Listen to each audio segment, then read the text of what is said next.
নমস্কার বন্ধুরা, আমি বৃষ্টি। গল্প বৃষ্টির আড্ডায় আবারও সকলকে স্বাগত জানিয়ে আজকে একটি নতুন গল্প শুরু করছি। আজকের গল্প হাসির রাজা গোপাল ভাঁড়ের ঠাট্টা বোঝো না।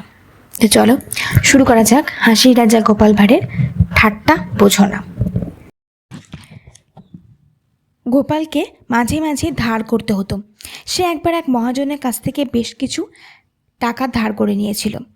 আজ দেব কাল দেব বলে সে আর টাকা ফেরত দেওয়া সম্ভব হয়নি। সে মহাজন গোপালকে একদিন বাজারের মধ্যে পাকড়াও করে বলল, আমার টাকাগুলো ভালোই ভালোই দিয়ে দাও তো মানিক, নইলে আজ তোমায় আমি ছাড়ছি না।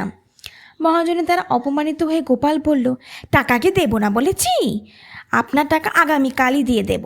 কাল সকালেই আমার বাড়িতে চলে আসুন। আগামীকালের মধ্যে আপনার টাকার ব্যবস্থা করতে না পারলে আমি আর জলস্পর্শ করব না।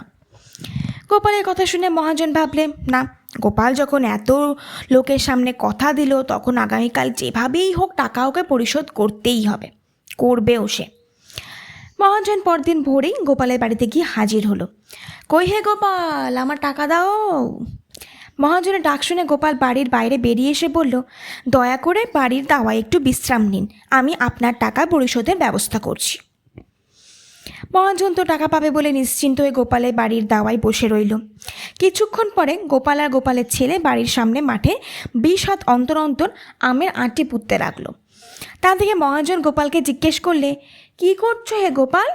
আমার যে বেলা হয়ে যাচ্ছে, কাজকর্মও যাচ্ছে তো। গোপাল আমের আঁটি পুঁততে পুঁততে বলল, দেখছেন তো আঁটি পুঁতছি, একটু বসুন না, আপনার টাকার ব্যবস্থা করে তবে আজ জল গ্রহণ করব।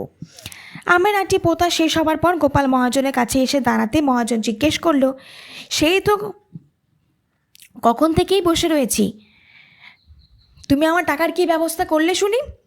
মহাজনের কথা শুনে গোপাল মুচকি হেসে বললে, এতক্ষণ ধরে তো আপনার টাকার ব্যবস্থাই করলুম মশাই। মহাজন তো অবাক, তার মানে? তুমি তো আমের আঁটি পুতলে, কিন্তু এতে আমার টাকা শোধের কী ব্যবস্থা হলো তা তো বুঝতে পারলাম না। গোপাল বলল, এই যে আমের আঁটিগুলো পুতলাম, তাতে আম গাছ হবে এবং অতগুলো আম গাছে যা ফলবে তা তো আর কম নয়। 2 বছরের আমের টাকায় আপনার সব দিনে পরিশোধ হয়ে যাবে। আপনাকে যখন কথা দিয়েছি আজই টাকার শোধের ব্যবস্থা করব, তাই ব্যবস্থা করে দিলুম। 2 বছরের জন্য আমের ইজারা আপনাকে দিয়ে দিলুম। আর ভাবছেন কেন? ধরুন টাকা আপনার বলতে গেলে পেয়েই গেলেন।